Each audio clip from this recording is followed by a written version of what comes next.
Let the people listen and let them make up their minds where truth lies. So it's the time factor. So I'm asking, when was he crucified?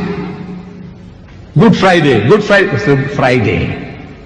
What makes Good Friday good? He said, because Christ died for our sins. When? Friday. Right? Yes, Friday. That's what makes Good Friday good. I said, when was it? In the morning or the afternoon? So the clever man tells me it was in the afternoon. It was about 3 o'clock that he was put on the cross. And no man is expected to die within 3 hours on the cross. It was supposed to be a slow, excruciating death. That was the purpose. Not for killing a man. The Phoenicians had tried, spearing the man, he died too soon. Drowning the man, he died too soon. Boiling water, boiling oil, died too soon.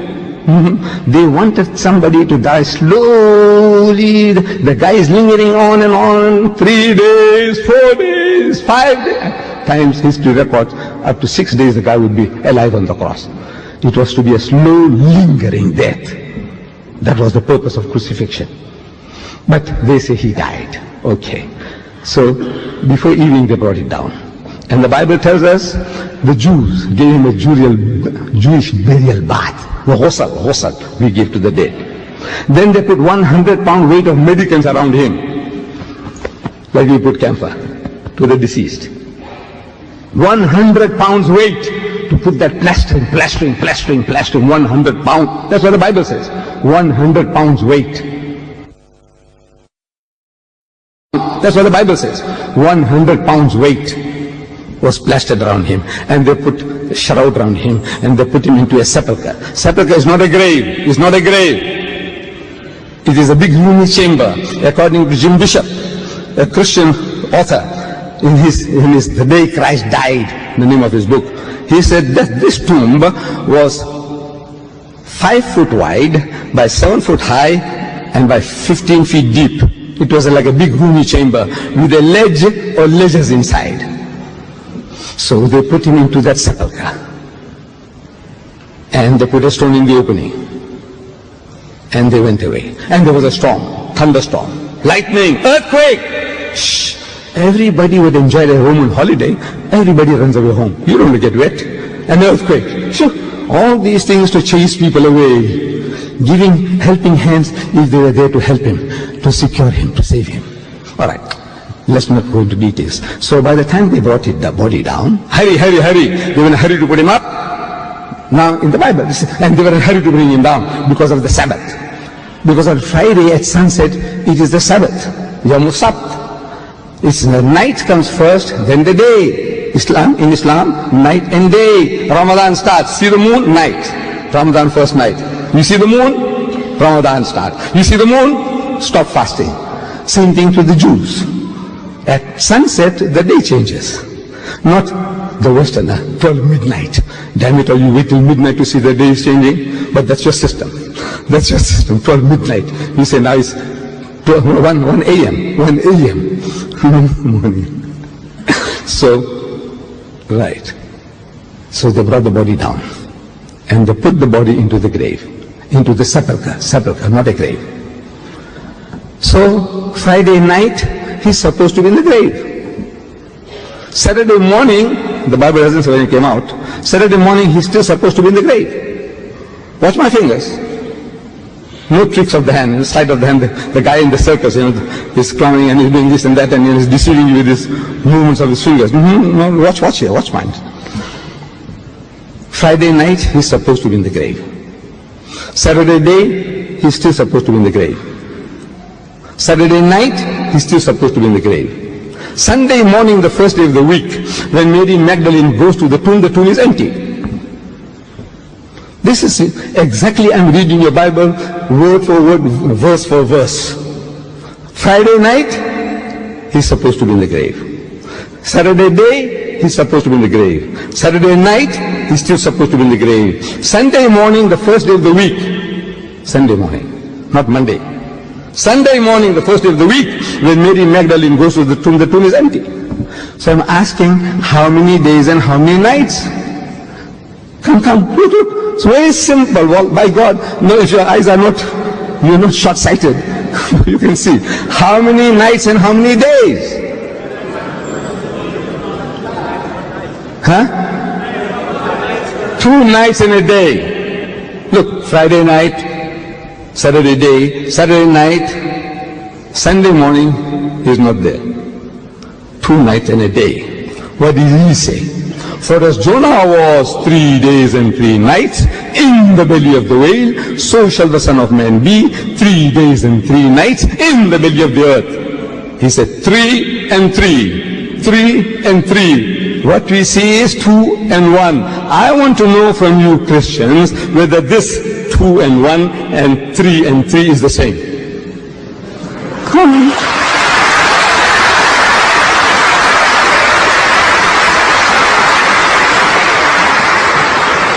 Do you know even an Einstein can't help you?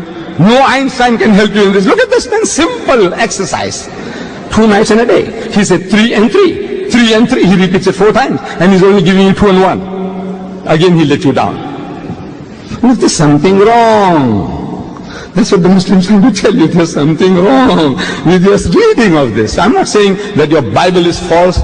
This is wrong. No. I didn't say that.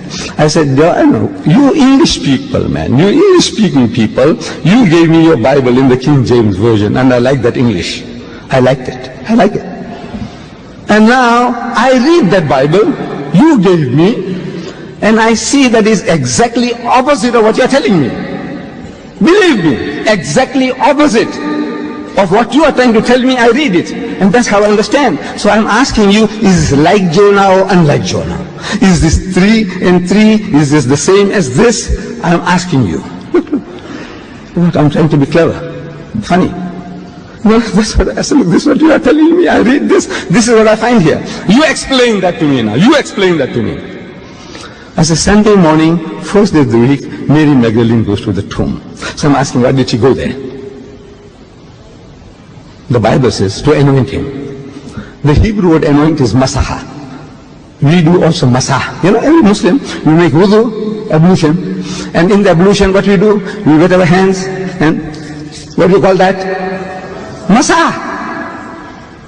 Masah means to rub. In Hebrew, masah means to rub, to anoint. So I said, why did this woman go there? It says to anoint him, to rub him. I'm asking, do Jews massage dead bodies after 3 days? Do they?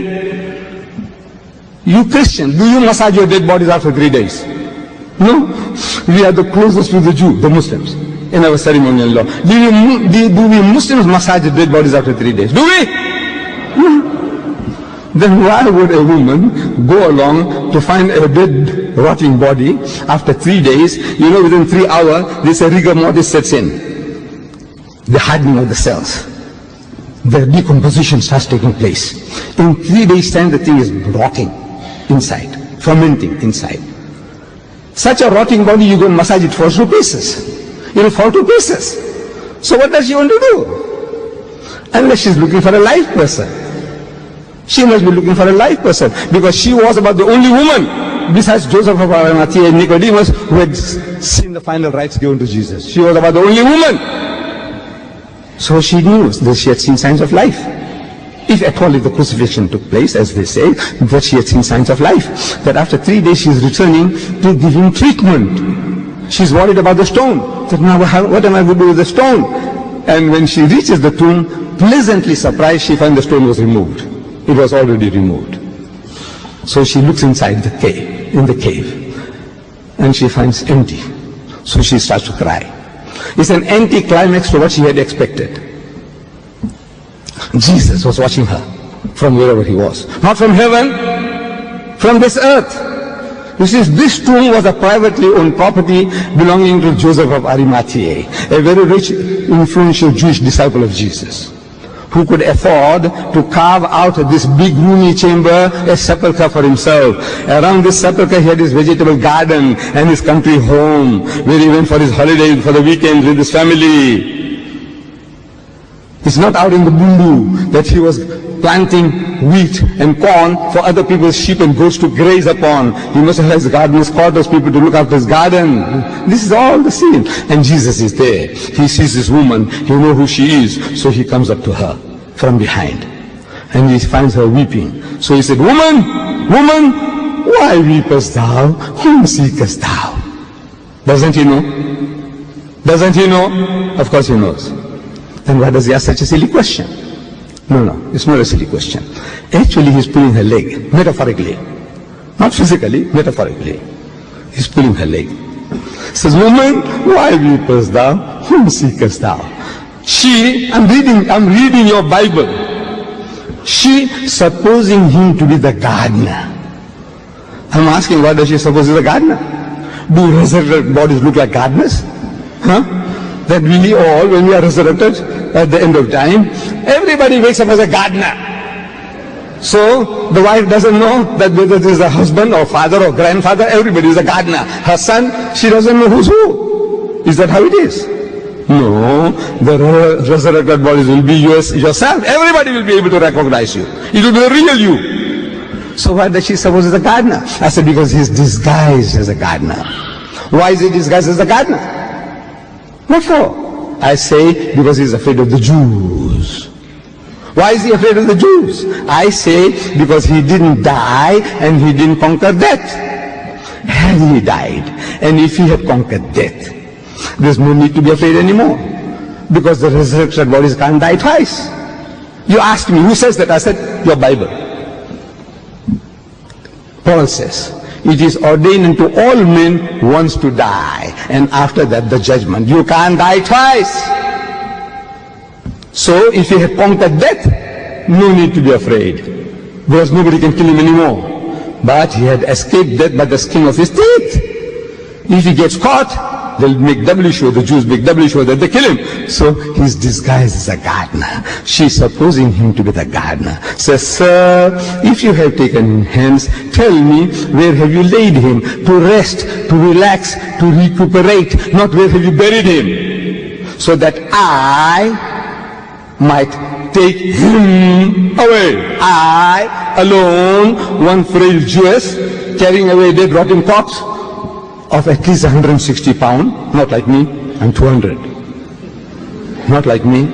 Jesus, sorry, muscular young man, 160 at least, with 100 pounds weight of medical make him 260. Can you imagine this Jewess carrying this rotting corpse like an American superwoman? She could do. I said, take him and carry him and take him where? Bury him as a hood at the grave. To bury, carrying is one thing, 260 pounds. Maybe this superwoman, she can do it. But to bury him, she'll have to dump him in a hole. Does it make sense? She's going to dump him in a hole. Does that make sense? No. She's talking about that I alone might take him away for treatment, to look after him. Come on. My dear brothers and sisters, look, each and everything, every verse I'm telling you now, I give you 30 different reasons from the Bible that Jesus didn't die. He was alive. 30 different reasons from the Bible.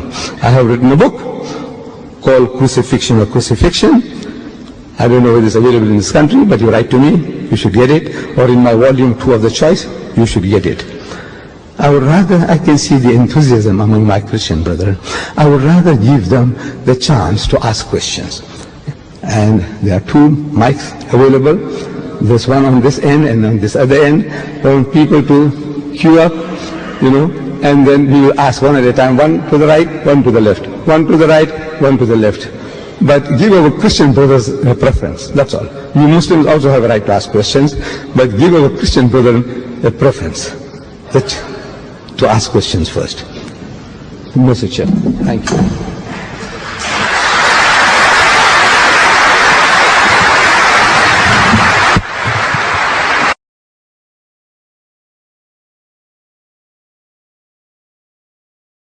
Was not crucified. Then how can I prove that Jesus wasn't crucified, peace be upon him? The Quran says in Surah Nisa chapter 4, 157, they killed him not, neither did they crucify him, it was only made to appear so. So Quran is clear, وَمَا قَتَلُوا وَمَا صَلَبُوا, they killed him not, neither did they crucify him. If I have to prove are you a Christian, brother? I am. If you read the Bible, it's mentioned in the Bible in the Gospel of Matthew, chapter number 12, verse number 38. when people come to Jesus Christ, peace be upon him, and tell him that, "Oh Master, show us some signs." So Jesus Christ, peace be upon him, replies, "Ye evil and adulterous generation, seeketh thee after a sign? No sign shall be shown to you except the sign of Jonah. For as Jonah was 3 days and 3 nights in the belly of the fish, so shall the Son of Man be 3 days and 3 nights in the heart of the earth." Brother, do you know the story of Jonah? Jonah. I do. Do you know? Now Almighty God tells Jonah that go to Nineveh.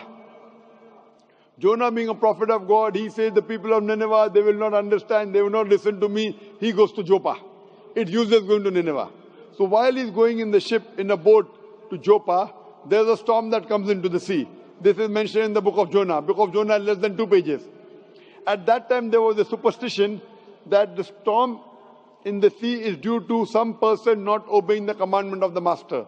So Jonah, being a prophet of God, he volunteers, "I'm the one who is disobeying my master." And at that time, it was a superstition that if you throw the person in the water will become calm. So Jonah volunteers, "I'm disobeying my master, throw me overboard." I'm asking you the question, when Jonah was thrown overboard, was he dead or alive? Jonah, when he was thrown overboard into the sea, when the storm comes, was Jonah dead or alive? He was alive. Alive, very good. When a person is thrown in the sea, where there is a storm, a person ought to die. Was Jonah dead or alive when he was thrown in the sea? He was alive. Alive. If he dies, no miracle. At storm, a normal person dies. He's alive, it's a miracle. A fish comes and gobbles him up. A fish comes and swallows him up. When the fish swallows him up, was Jonah dead or alive? Alive. Alive. 3 days and 3 nights, the fish takes him around the sea. In the belly of the fish for 3 days and 3 nights, Jonah prays to Almighty God. While he was in the belly of the fish, was Jonah dead or alive? Alive. Alive, alive, alive, alive. The fish vomits him out. Jonah comes onto the shore. Was he dead or alive? Alive. Alive. Alive. Alive, alive, alive, alive, alive. Miracle of a miracle of a miracle of a miracle. I'm asking you the question, when Jesus Christ, peace be upon him, according to the Bible, when he was taken down from the cross, he was put in the grave, in the sepulchre. In the sepulchre, was Jesus dead or alive? He was dead. Dead. Dead. If he's dead, does he fulfill the sign or not? But he was raised to back. In the sepulchre, in the grave, was he dead or alive? Dead. Dead or alive? Dead. If he was dead, is he fulfilling the prophecy? Jesus Christ, peace be upon him, said, "No sign shall be given to you except the sign of Jonah. For as Jonah was 3 days and 3 nights in the belly of the fish, so shall the Son of Man be 3 days and 3 nights in the heart of the earth." If Jonah was alive, for Jesus Christ to fulfill the prophecy, peace be upon him, he should be dead or alive? Dead or alive he should be. He should be alive. He should be alive, and he was alive. So why do you say he was dead?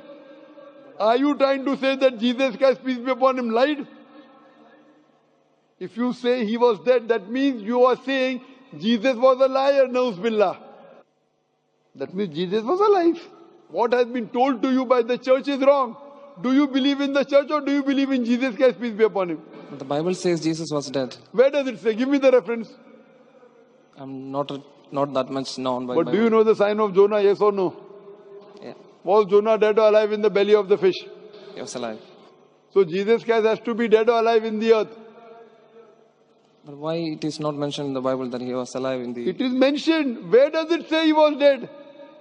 It was assumed. The Roman soldiers thought he was dead. They poked a spear. They poked a spear, but he was alive. So if you see my video cassette, "Was Christ Crucified?" there are umpteen numbers of proofs.